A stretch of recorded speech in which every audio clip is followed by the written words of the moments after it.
I still sleep with every light on in my apartment. Every single one.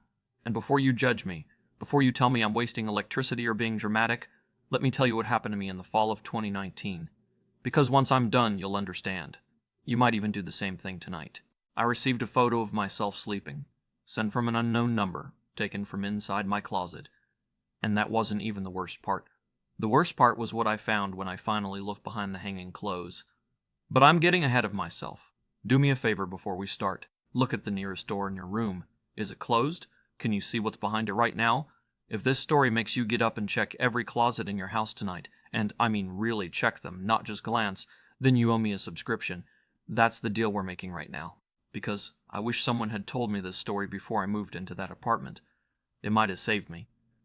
I was 24 years old when I moved to Portland, fresh out of a relationship that had imploded spectacularly, broke as hell, and desperate for a fresh start. You know the type. I was the cliché, the girl running away from her problems, thinking a new city would fix everything. I found the apartment on Craigslist, which should have been my first red flag. But when you're working a barely above minimum wage job and your credit score is in the toilet, you don't have the luxury of being picky. The building was called the Harwick, one of those old brick places from the 1920s that had been renovated sometime in the 90s, and then promptly forgotten about. The hallways smelled like mildew and industrial cleaner. The elevator made sounds that no elevator should make, but the rent was $850 a month for a one-bedroom, and in Portland, that was basically a miracle. I remember the day I moved in.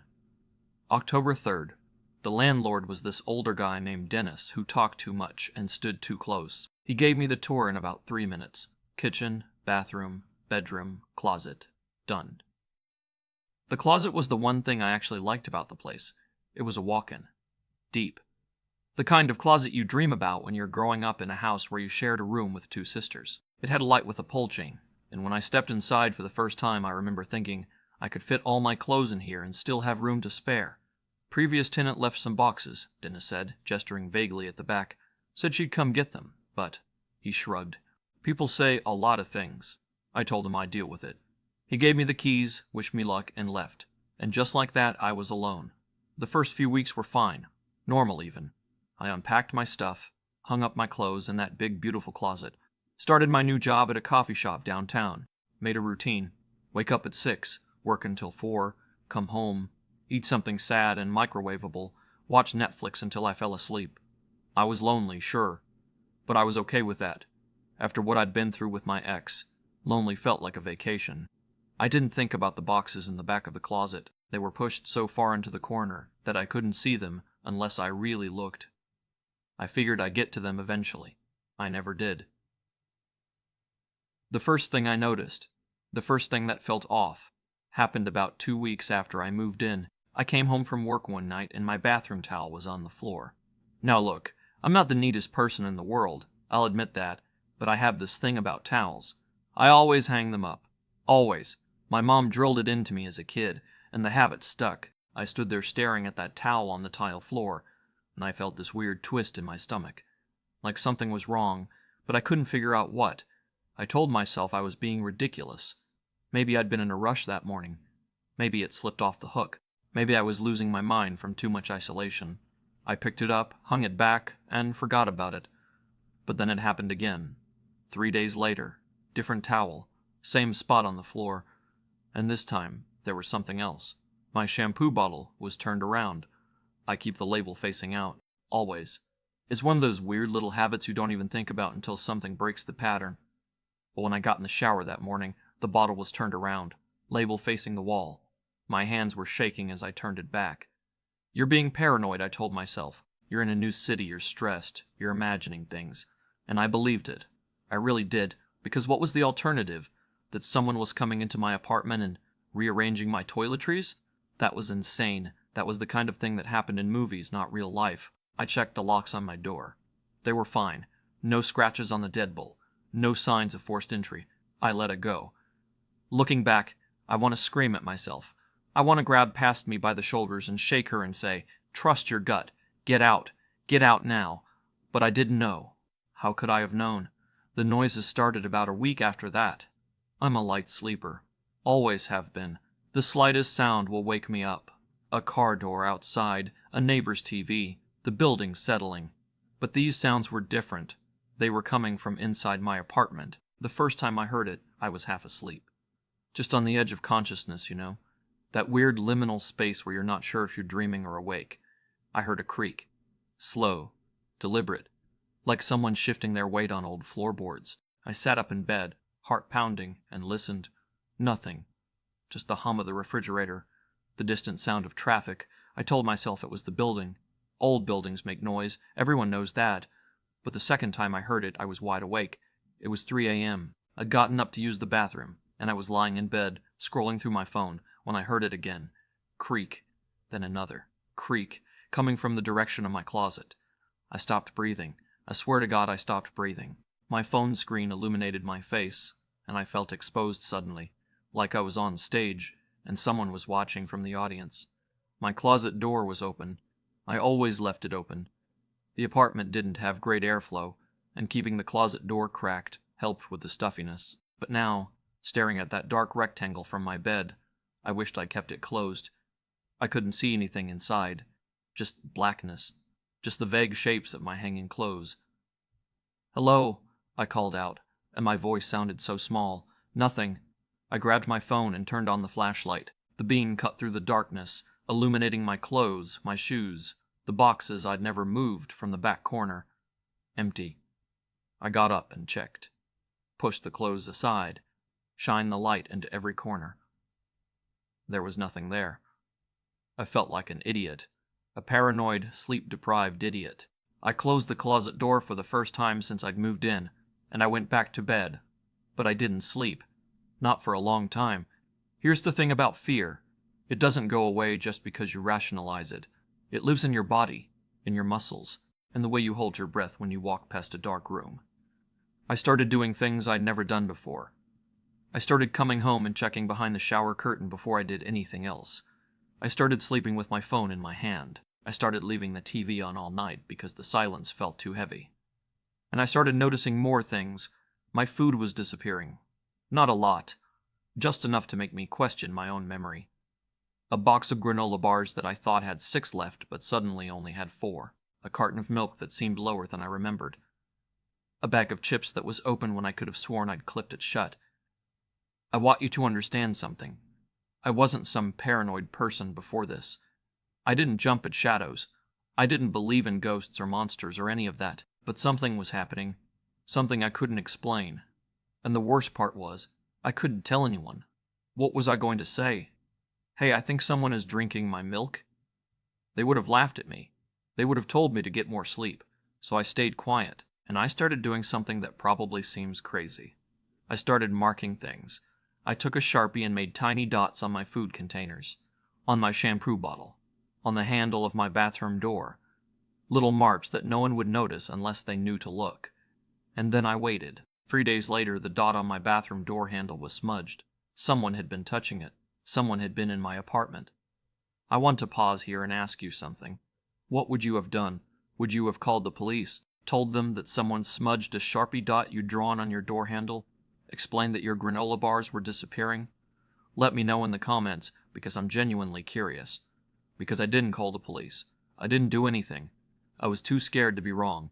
Too scared to be right. I just kept living there, sleeping there, pretending everything was normal, while my body screamed at me that something was deeply, terribly wrong.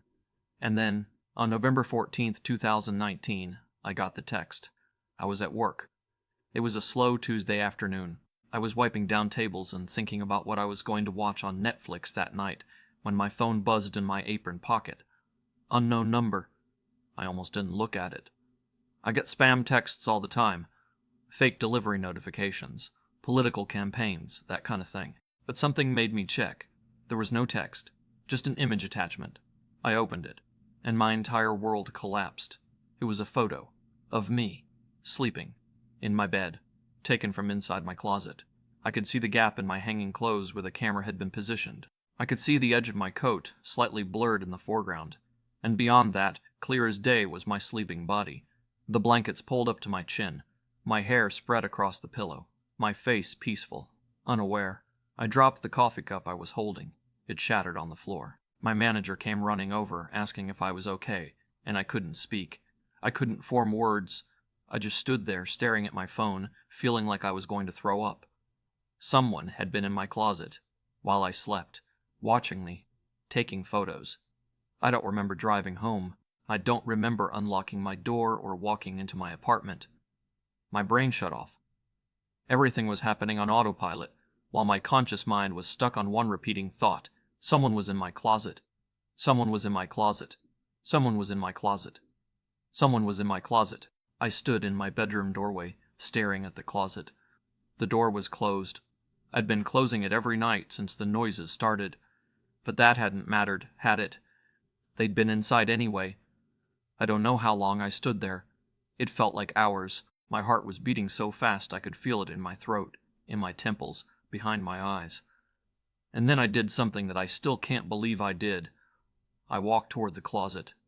Every cell in my body was screaming at me to run, to leave, to get out of that apartment and never come back. But I had to know. I had to see. I grabbed the biggest knife from my kitchen, one of those cheap Walmart chef's knives that could barely cut a tomato, and I walked toward the closet. My hand was shaking so badly I could barely grip the door handle. I pulled it open. Clothes, shoes, boxes in the back. Nothing. I pushed the clothes aside. I shined my phone flashlight into every corner. Empty. But then I looked down, at the floor, and I saw something that made my stomach drop. There was a depression in the carpet, a rectangular shape, about the size of a person lying down. The fibers were flattened, compressed, like someone had been sleeping there. I started pulling things out. Clothes, hangers, shoe boxes. I threw everything onto my bedroom floor. I was crying, I think, or maybe I was hyperventilating. I don't remember. When I got to the boxes in the back, the ones Dennis said the previous tenant had left, I pulled them out into the light. They weren't heavy. I opened the first one. Empty. The second one. Empty. The third one. Not empty. The third one. Not empty. I stared down into that box, and I felt the world tilt beneath my feet. There was a sleeping bag, rolled up tight, a pillow, small and flat, a gallon jug of water, half empty, granola bar wrappers, the same brand I bought, and a phone charger, coiled neatly, the cord still dusty. Someone had been living in my closet, not just watching me, living there. And based on the wrappers, based on the water jug, they'd been there for weeks, maybe longer. The next part is a blur. I called 911. My voice was so shaky that the dispatcher asked me 3 times if I was injured. I told her someone had been living in my apartment. She asked if they were still there. I said I didn't know. I said I didn't know anything anymore. The police came, 2 officers. They searched the apartment while I sat on the curb outside, wrapped in a blanket that one of my neighbors gave me. I couldn't stop shaking. Even with the blanket, even with the October chill, I was sweating. They found more. In the back of my closet, hidden behind a panel of drywall that had been carefully cut and replaced, there was a small crawl space, about 3 feet by 5 feet, big enough for a person to crouch in. And inside that crawl space they found more evidence, more water bottles, food wrappers, a flashlight, baby wipes, and photographs. Photographs of me, sleeping, eating, watching TV, getting dressed. Over 100 photographs. Some of them dated back to October 5th, 2 days after I moved in.